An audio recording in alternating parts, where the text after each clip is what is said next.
What's going on, beautiful creatives? It's your girl, Emma Michelle, bringing you an episode of Drop That Booty, the show where we give you a valid reason to be nosy as artists come through to drop gems about their creative journey. Let's go. All right, my special guest for today is a charismatic rapper coming out of Greensboro, North Carolina. Welcome today's guest, the talented Fat Boy. What's up? Thank you for having me. Thank you for having me on. I'm glad to be here for the first time. I'm really excited. It's good to have you. I appreciate you coming through to do this interview with me. For sure. Anytime. All right, so let's just go ahead and jump into it. One of the first thing I noticed that caught my attention is that you described yourself as a cross between E40 and Rick Ross. And I can't say when I hear your the texture of your voice, I can't hear the Rick Ross in there, but I want to know how you kind of came to the conclusion of realizing that you're kind of a combination of those two. So I've actually been called Rick Ross Light. Okay. Okay. And it was just comical. And so that's kind of what I picture. So, like you said, with the vocal tones, with the strength in my voice, I always get Ross.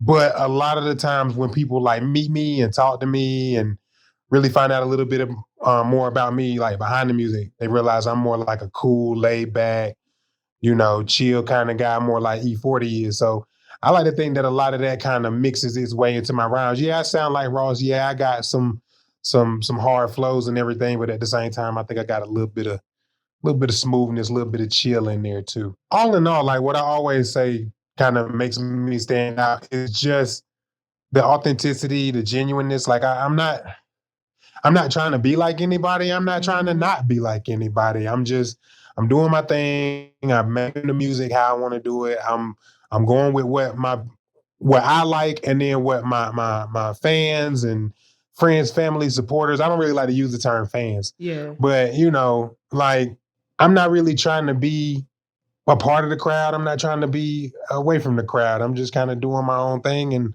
if you like it, you like it. And if you don't, you don't. And that's just what it is. What you see is what you get. All right. So how did you come up with the stage name Fat Boy, or was the Fat Boy? The Fat Boy. So, but you can definitely call me Fat Boy, and actually Fat for short. Okay. And that's fine with me. I know people have been like, oh no, I don't want to call you that. Like, man, come on. I wouldn't.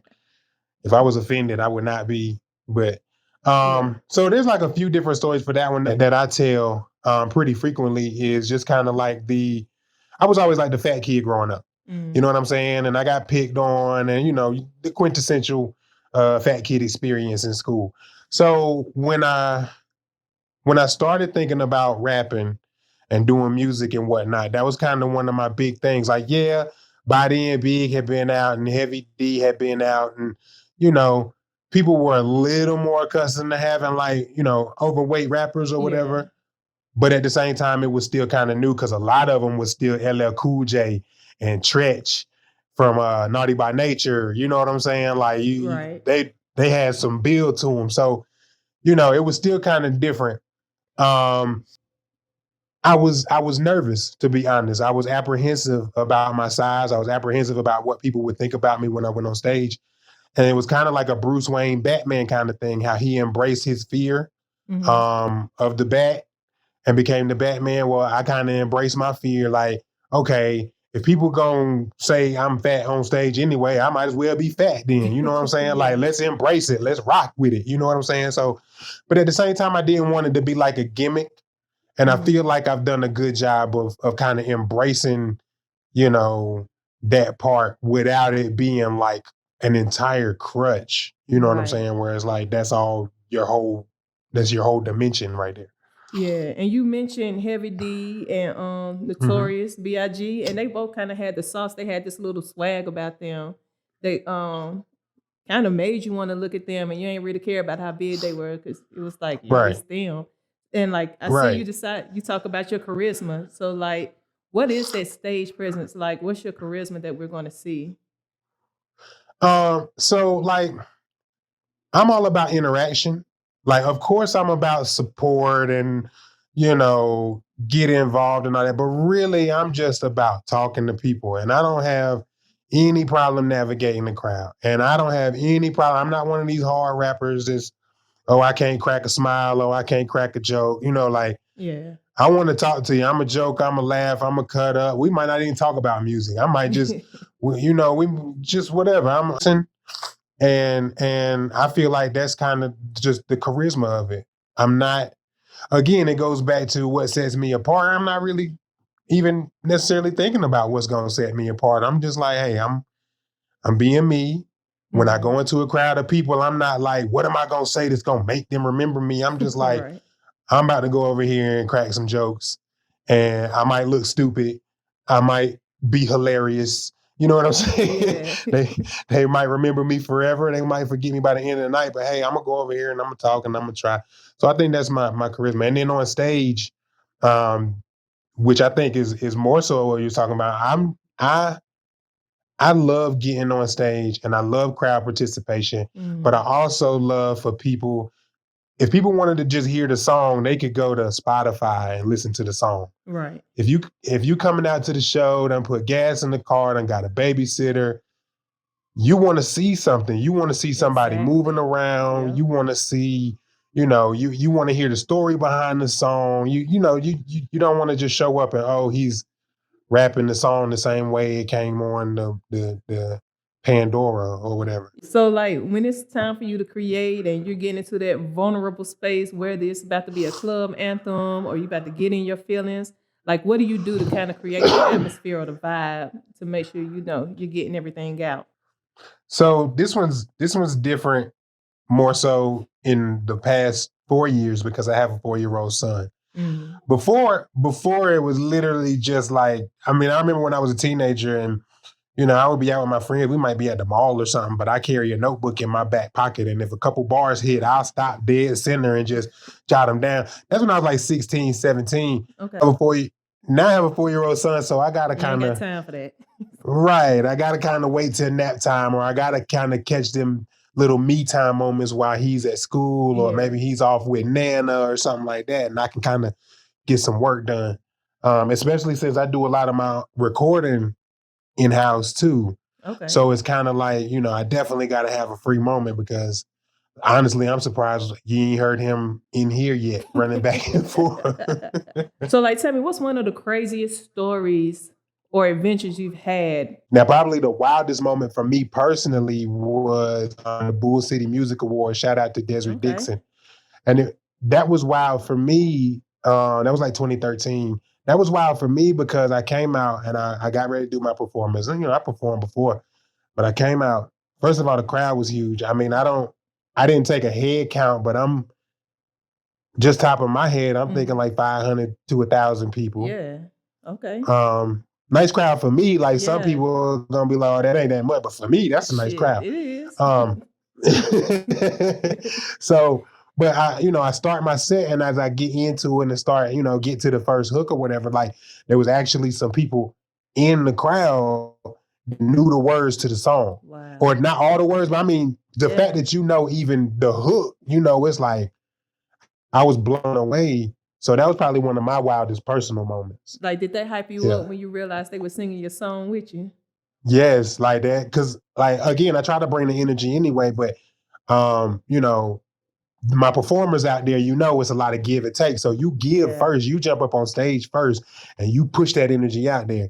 And the energy that you get back from the audience, it becomes a give and take real fast if you get a good rhythm going on. That night was more give that I've gotten from the audience than I've gotten before or since, because it's like I gave it and then they gave a little bit back and then I gave a little more back, and then next thing you know, some people knowing the words and people is really into it. And when the performance was over, people was really like, the crowd goes wild. I'm like, wow, never in my wildest dreams. So that was right. Yeah. So, like, have you ever had a performance where the people really weren't giving you anything back? Oh yeah. And a lot of people, I've actually had somebody tell me that I shouldn't tell people this, but it's part of the game. So again, shout out to my homeboy Elroy and my homeboy Mike, because they was there. And we had a little rap group at the time, and we had a show at the fair that we was doing.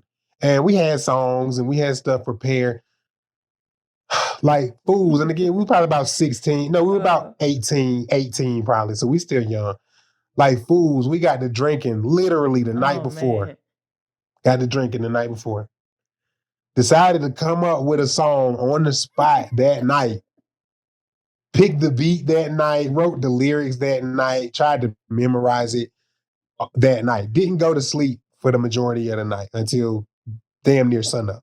Went to the show the next day, prepared to do that song. Don't know why, but we went up there and we did it, and it sucked. I mean, it sucked. It was bad. Like there was nothing. Like it wasn't good to begin with, really. But on top of that, we had just kind of slapped it together that night before we went. I don't know why we did that. So we kind of tried to. That song was the first song we did, and it bombed. And we kind of tried to save it with like, another song and maybe a couple freestyle. No, they won't have it. And that was also a nice crowd. Like maybe not as big as the award show, but we talking. I mean, it's the fair. It's the fair, so we talking at least a couple hundred people standing right there looking at us. Boo, boo, boo. That hurt. I'm gonna keep it real. That hurts. but we knew better, so it didn't hurt but so much because it was like, well, you knew what you were doing. You knew what you did. But what lesson did you take from that experience? Oh, definitely preparedness. Yeah. Preparedness every time. Having something, and don't try to slap it together the night before. That was like a no-brainer anyway. But just having it down pat, knowing what you're gonna do. But that was also one of the first few times that I had performed and we had performed. So it was like I had performed before, but it hadn't been like a whole bunch of times. So gotcha. I felt like that was a good chance to still take some of my lumps early on. Right. And tell me about going on tour with Kenya Safari Acrobats. What was that like? Your experience? What did you get from it? I was more like, more behind the scenes. Like I wasn't like a headliner or like even like an opener or nothing like that. I wasn't like a performer on that. So for me, that was more like a technical experience. That was more like a formative experience to where I could see showmanship because they put on a show. You know what I'm saying? Like, yeah, they did their thing. They were acrobatic troupe and they did their thing as far as that went. But on top of that, they added in, they would have costumes, they have a storyline, it'll be a lot of substance to it to keep people engaged. And I learned that a lot of that I can add to my show as far as just like keeping people engaged, talk to people, maybe have some stories to the song, just have some interaction. By the time this drops, we would have had Fallout, which will be on Instagram Live. But I did my first live performance on Instagram Live on No Limit Larry's Radio Ready House Party. No Limit Larry from Power 98 in Charlotte. Okay. He definitely made a point to tell me that it was different because, people performed and all, but there's a difference between especially when you're on live and you don't have like an audience right there with you. And he was definitely noticing that there was a difference because when I came on, I had my banner in the background. I had my shirt on with my logo on it. I had the speakers and everything set up to where, I could get a good sound. Like I was kind of prepared. Yeah. That goes back to what I was saying earlier about preparedness. Like, know what you're gonna do, but it pays off. Like people notice that. So, and you could tell the difference between even the other artists that came on before and after me. You could tell the difference between the ones that kind of had some kind of setup, that had some kind of showmanship, that had something to go along with just rapping, and then the people that was rapping, which I'm not knocking nobody. Don't get me wrong. I don't never knock nobody, but it's just a difference when you can see that somebody, you kind of got something to see. Again, you can listen to the song on Spotify, YouTube, Apple Music, but when you coming to look at something, when you coming for the music video, when you coming for the live performance, when you coming for the show, you want to see somebody rock out. Exactly. So like one thing I want to touch on is that you're also a graphic artist. So how did you get started with drawing? And like, is that connected to your music? So I'm just starting to connect it to my music, and it's kind of like a missed opportunity for a while. Mm. I started out drawing first when I was a kid, like real young. I mean, as soon as I could hold a pencil, I would scribble at least, like Yeah. most kids. But my dad drew a lot, and he drew a little bit of everything, cartoon characters and his own people that he came up with, and cars and spaceships and all kinds of different stuff. So that's where I got that from. But then I stopped doing it for a while, and then just got back into it like 2018, and really started doing it on a regular basis, and people started saying, "Yo, that's hot, that's dope." And with the way that the music industry is now is very interest based, Mm-hmm. to where people gonna like your music, but everybody likes music. But what else do you like besides the music? Do you Right. you know? So with the artwork, that's a whole new avenue where people can come and they like, oh, I like that sketch you did, that awesome drawing of Sonic the Hedgehog. You know what I'm Yeah. saying? But I didn't know you rap too, and I like that song They Lied and da, da, da. So it's just a different avenue. But I'm just now starting to incorporate it. And I'm trying to turn it. I'm trying to start doing like um my own CD covers with it. Okay. Um, I'm starting to try to do. I just actually started getting like 4x6 prints in, as part of like my merchandise line. So yeah, I'm definitely trying to add it in and make it a part of the music and everything. And then just to add on with that, I Mhm. just recently started doing like big and tall modeling. Like I did one show and then COVID. Mhm. So but I had a few more lined up. And that was a totally different avenue that I hadn't thought about that. I hadn't planned that. That wasn't even in my lane really, but it was just kind of the stars lined up and I was like, hey, I'm gonna give it a shot. And Yes, sir. right. So that's a whole nother interest. So that's kind of what I'm trying to do is add in the interest. But I'm not gonna lie to you. I'm probably not gonna be trying to rap for the rest of my life. So I'm like, hey, Mhm. what else do I want to do? What else am I interested in? What else can I, you know, And that's a good benefit from point. doing? Should there be an age limit on rapping or your rap career? Like, is there a time where you kind of need to veer off into something else? I I mean, I wouldn't say there's an age limit. I wouldn't put a limit on it. For me, the limit would be more personal. So I wouldn't Mhm. say, oh, you need to stop rapping by the time you 40 or whatever. Like that's not even as long as you're getting some benefit out of it, and it don't have to be monetary. Like you don't have to be trying to get rich. If you get therapy out of it, Right. if you keep your vocabulary sharp out of it, like whatever you get out of it, do it forever if you want to. Right. But at the same time, like for me, it's not even necessarily like the music and the rapping. I enjoy that part Mhm. and I enjoy all of it. But when it comes down to like the really pushing it and putting together shows and taking trips and all that stuff, like it can get taxing. Yeah. And and again, I have a son and I'm missing family time. So I'm not necessarily saying when or I'm gonna be done this, that, and the third, but I can definitely feel that I'm gonna need to kind of pick a lane for Yeah. the post rap era. Gotcha. So tell me, what's next for you? Um, so May 16th, I'm planning on doing a showcase in Durham, North Carolina called Jam. I got some dope artists. I mean, it's gonna be a jam. That's why it's called Jam. That's what's next immediately. And then for the rest of this year, I'm actually gonna be dropping my first EP, Nice. like my first full original since 2010, maybe. Oh wow. I've Okay. dropped singles. I've dropped singles. I've dropped mixtapes, but I haven't dropped like a full original yet. And so that's going to be coming in. That's probably going to be everything's pretty much behind schedule, but that's going to Mhm. be a huge chunk of like the next 3 to 6 months just off top. I'm looking forward to seeing Jam and everything else you have coming out.